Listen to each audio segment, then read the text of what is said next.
Hello students, আজি আমি exercise 1.3 question number 4, 5, 6 and 7 কৰিম। question number 4 কৈছে যে 0.99999 পাঁচটা 9 দিয়া আছে dot dot dot p by q আৰ্হিত প্ৰকাশ কৰা। তোমাৰ উত্তৰ দেখি আচৰিত হৈছা নেকি? তোমাৰ শিক্ষক আৰু সহপাঠীসকলৰ লগত এই উত্তৰ কিয় অৰ্থবহ আলোচনা কৰা। আমাৰ কুৱেশ্যনটো হৈছে 0.99999 তো কেই নম্বৰ কুৱেশ্যন আমাৰ কুৱেশ্যন নম্বৰ এইটো 4 নম্বৰ কি কৈছে আমি প্ৰথমতে ধৰি লম লেট x = 0.99999 এনেকৈ তো গৈ আছে। এটা ৰিপিট কেইটা অংক হৈছে প্ৰসেসটো একেই হ'ব আমাৰ কুৱেশ্যন নম্বৰ 3 লগত এটা ডিজিটে ৰিপিট হৈ আছে 9 অকল 9 ৰিপিট হৈ আছে গতিকে 10 এৰে মাল্টিপ্লাই কৰিম 10 এৰে মাল্টিপ্লাই কৰা আচ্ছা এইটো ইকুৱেশ্যন 1 দিব প্ৰথমতে এতিয়া উভয় পক্ষত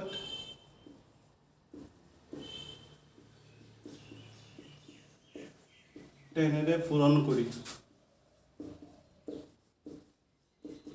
10 এৰে পূৰণ কৰি আমি কিমান পাম 10 * x ইফালে পাম 10 * 0.99999 এনেকৈ এইটো পাম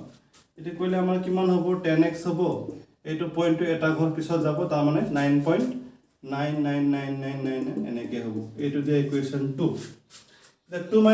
কৰা প্ৰসেস জানাই 2 - 1 কৰিলে আমি পাম 10x - x হ'ব ইফালে এইটো মাইনাস এইটো হ'ব দ্যাট মিন্স 9.9999 মাইনাস ইফালে 0.99999 এইটো এটা 10 ৰ পৰা এটা x গলে এইটো হ'ব কিমান 9টা x আৰু 9 এইটো কৰিলে তোমাৰ পইণ্টৰ পিছত 999 আছে এটো পইণ্টৰ পিছত 99 আছে গতিকে এইটো টোটালি 0 হৈ যাব তাহলে 9 - 0 9 হ'ব ইমান অংক কৰাৰ পাছত এইটো সিওৰ পাৰিবা একো দিগদাৰি নহয় সো এটা এইটো x ৰ ভ্যালু উলিয়ালে ইফালে আমি পাম 9/9 9/9 পাওঁতে 1 এটোতো আচৰিত হ'বলগীয়া কথাই হয় না কিয় আচৰিত হ'বলগীয়া কথা কাৰণ 0.999 এইটোৰ ভ্যালুহে আমাক উলিয়াব দিছিলে কিন্তু এইটো গৈ পেলা আমাৰ ভগ্নাংশত ওলাব লাগিছিলে কিন্তু ভগ্নাংশত নোলালে এইটো গৈ পেলা কি ওলাল এক্সাক্ট 1 ওলাই গ'ল গতিকে এইটো আমি আচৰিত হৈছো এনসাৰটো দেখি পেলাই হয় না আমি আচৰিত হৈছো কাৰণটো কি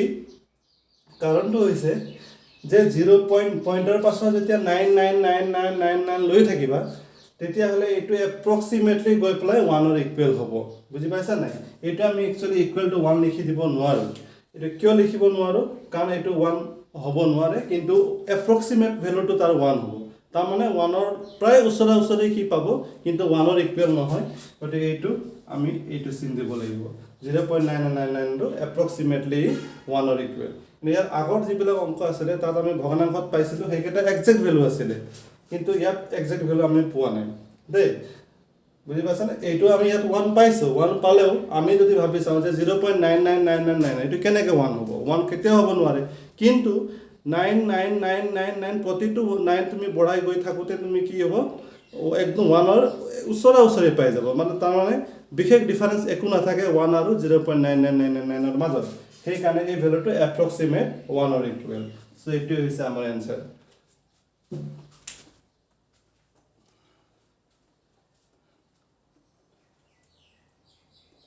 নেক্সট হল আমাৰ কোৱেশ্চন নম্বৰ 5 কোৱেশ্চন নম্বৰ 5 ত কি কৈছে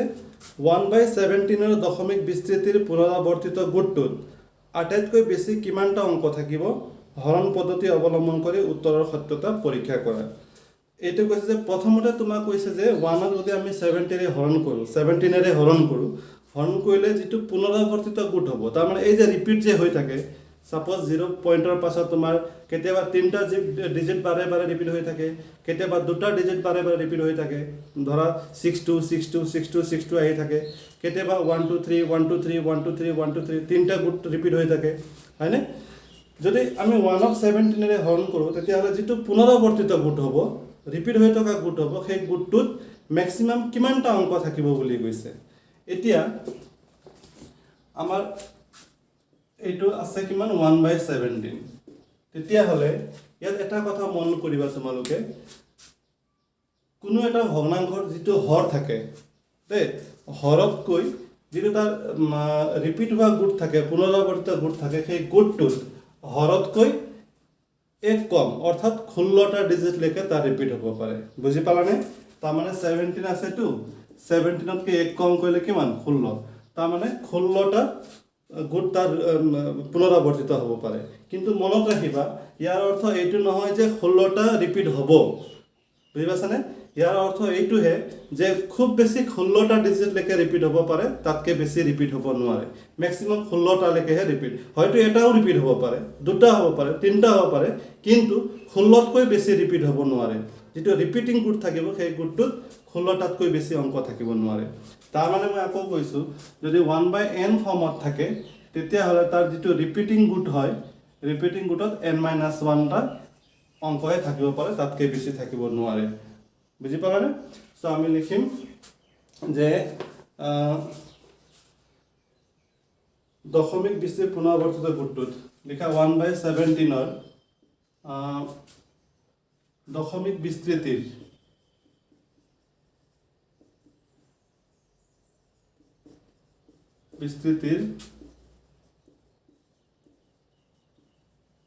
পুনৰাবৰ্তিত গুণটোত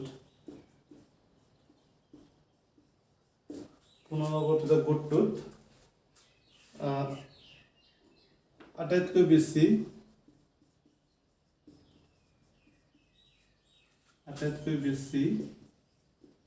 17-1 16টা অংক থাকিব পাৰে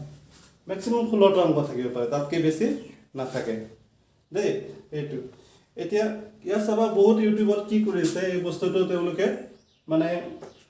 হৰণ কৰি পেলাই কৰি দিছে আৰম্ভণিতে কিন্তু সেইটো প্ৰচেছটো ভুল আমি প্ৰথমতে এইটো প্ৰচেছে ফ'ল' কৰিব লাগিব কাৰণ ইয়াত স্পষ্ট কৈছে যে এইটো কৰাৰ আগতে মানে কিমানটা হ'ব সেইটো অংককেইটা উলিয়াব দিছে তাৰ পাছত কৈছে যে হৰণ পদ্ধতি অৱলম্বন কৰি উত্তৰৰ সত্যতা পৰীক্ষা কৰা এতিয়া আমি হৰণ কৰি পেলাই চাম কিমানটা ওলায় দুটাই ওলায় নে তিনিটাই ওলায় নে কেইটা ওলায় আমি কৰি পেলাই চাম এইটো 17ক একেৰে হৰণ কৰিব লাগিব গতিকে হৰণটো আমাৰ খুব দীঘলীয়া হ'ব এইটো মুচি পেলাই মই কৰি আছোঁ আকৌ এতিয়া ছেকেণ্ড পাৰ্টটো দেই এই কুৱেশ্যনৰে ছেকেণ্ড পাৰ্টটো ইয়াতে কৰি আছোঁ মই হৰণ 17ৰে আমি 1ক হৰণ কৰিব লাগিব কৰা হৰণ 17ৰে 1ক হৰণ কৰা 17ৰে 1ক নাযায় পইণ্ট দিলোঁ পইণ্ট দিওঁতে 10 ওলাল 10কটো নাযায় 0 দিলে 100 মতে কেইবাৰ যাব এতিয়া 4 5 কুটন পঁচাশী 6 5বাৰ যাব 5বাৰ যাওঁতে এইটো 85 হ'ব মাইনাছ কৰা 15 হ'ল নাযায় হৰণ এটা শূন্য দিয়ক 150 হওঁতে কেইবাৰ যাব 8 7 56 8 বাৰ যাব 8 7 56 8 136 10 পৰা 6 গ'লে 4 14 থাকিল নাযায় আকৌ আমি ইয়াত 0 দিম 140 হওঁতে আকৌ 8 বাৰে যাব 8 বাৰ কৰোঁতে 136 মাইনাছ কৰা 10 পৰা 6 গ'লে 4 3 বাৰ অকল 4 থাকিল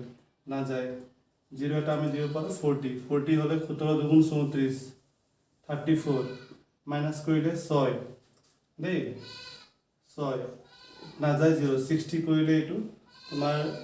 4 3 17 51 এইটো হ'ব এইটো কৰা তোমাৰ 9 এতিয়াও নাযায় 0 দিয়া 90 হ'ল 90 হওঁতে কেইবাৰ যাব 5 17 85 এতিয়া 5 থাকিব এতিয়াও যোৱা নাই 0 দিয়া 0 দিওঁতে তোমাৰ 3 দুবাৰ যাব 2 17 34 মাইনাছ কৰিলে তোমাৰ এইটো হ'ল 16 এতিয়াও যোৱা নাই 0 দিয়া 160 হ'লে 9 বাৰ যাব 9 7 63 9 9 9 6 15 153 সাত থাকিল দেই 0 দিয়া 70 হৈ গ'ল 70 কেতিয়া কেইবাৰ যাব 4 বাৰ যাব 68 এইবাৰ আহিল তোমাৰ 2 0 দিলে 20 হ'লে আকৌ এবাৰ 17 17 এতিয়াও ৰিপিট হোৱা নাই চোৱাচোন বেলেগ ওলাই আছে 17 এইটো মাইনাছ কৰিলে হ'ব তোমাৰ 3 এতিয়াও নাযায় 0 দিয়া 17 2 34 গতিকে এবাৰ যাব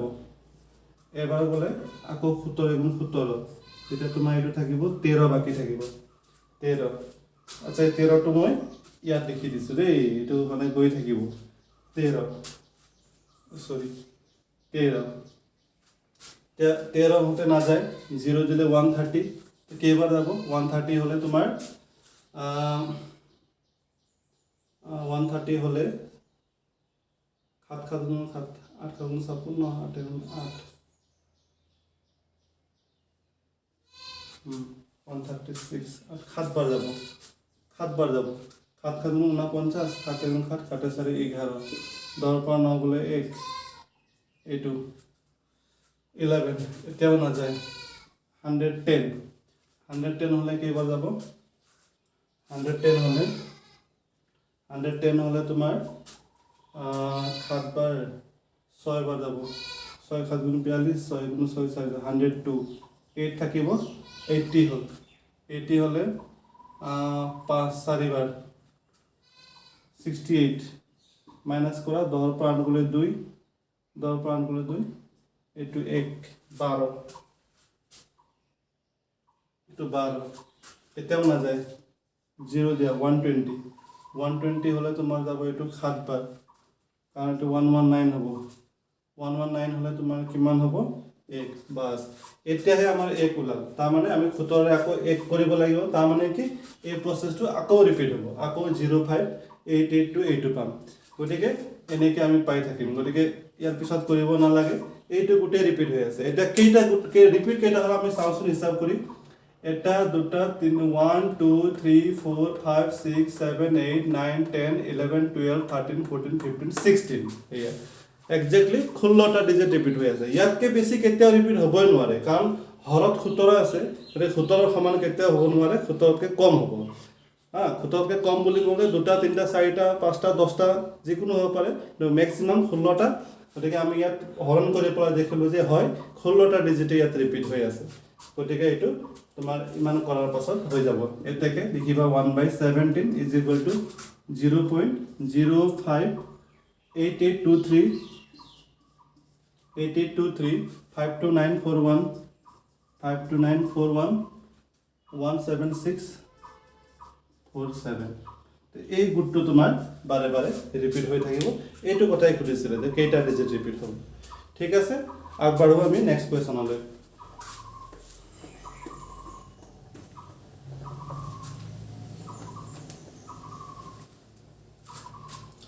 তো নেক্সট কোৱেশ্যন হ'ল আমাৰ কোৱেশ্যন নম্বৰ 6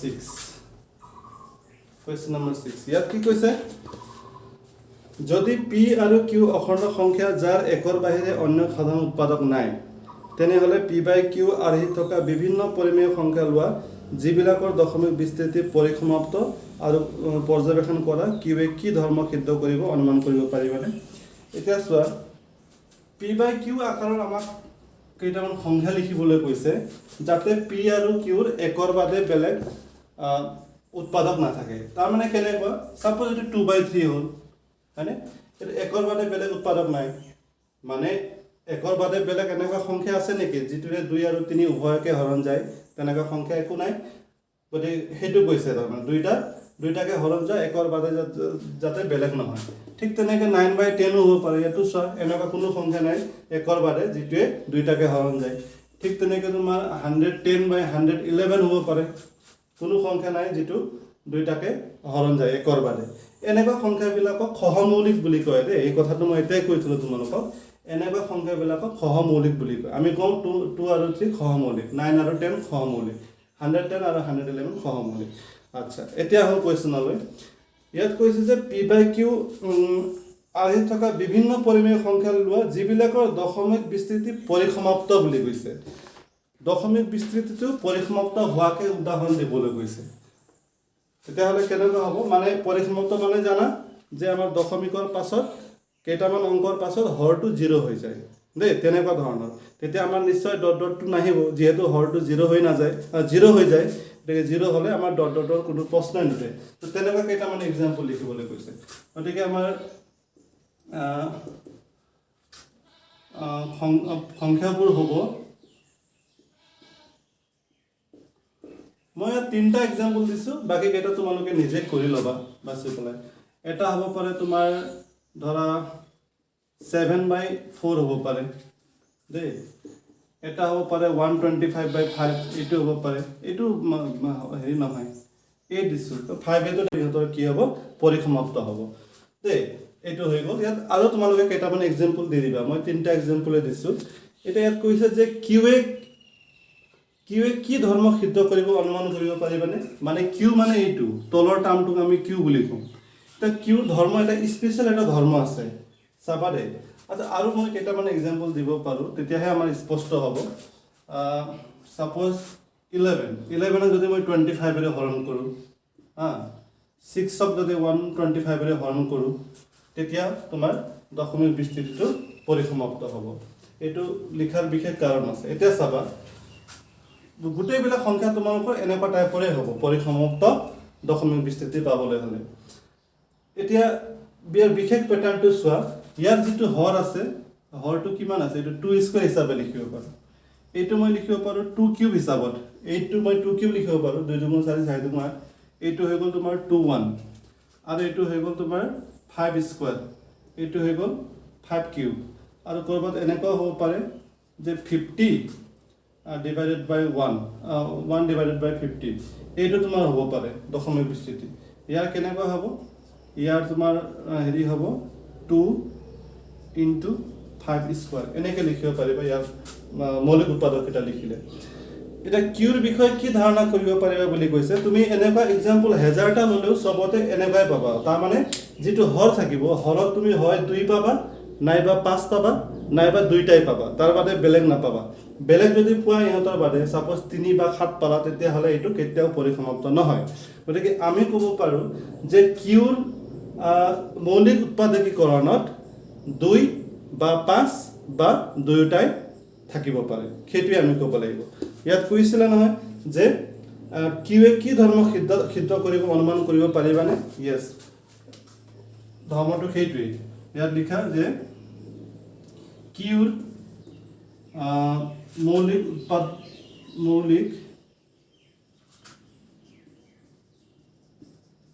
উৎপাদকীকৰণত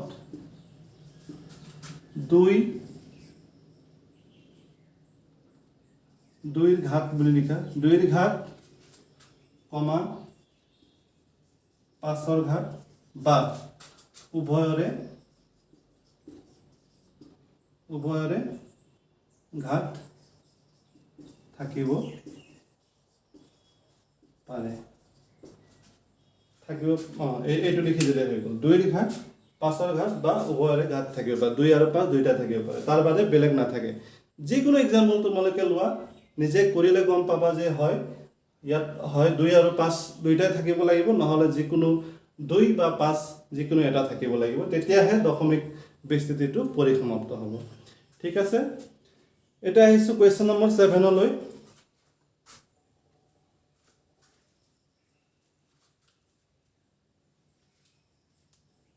কুৱেশ্যন নম্বৰ 7লৈ, 7ত কি কৈছে, 3টা সংখ্যা লিখা যাৰ দশমিক বিস্তৃতি অবিৰত আৰু অপুনৰাৱৰ্তিত, অৰ্থাৎ অপৰিসমাপ্ত আৰু অপৌনঃপুনিক। অপৰিসমাপ্ত আৰু অপৌনঃপুনিক সংখ্যা কেইটা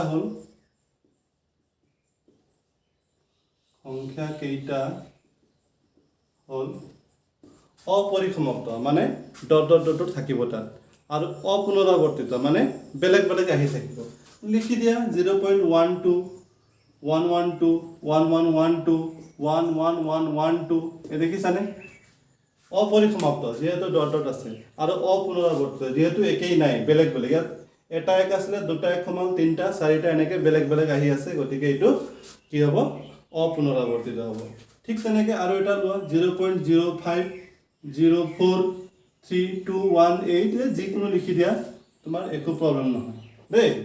এইটো ডট ডট এনেকৈ দিবা, ডট ডট দিবা, এইটো। আৰু এটা লিখা 0.123458642, 6428, এইকেইটা তোমাৰ এটা এক্সাম্পল হ'ব পাৰে যাৰ দশমিক বিস্তৃতি, যিবিলাক দশমিক বিস্তৃতি অপৰিসমাপ্ত আৰু অপুনৰাৱৰ্তিত। ঠিক আছে সো আজিলৈ হ'ব কুৱেশ্যন নম্বৰ 5 6 এণ্ড 7 আমি ডিছকাছ কৰিলোঁ নেক্সট ভিডিঅ'ত আকৌ 7 আৰু 8 ডিছকাছ কৰিম till then bye bye take care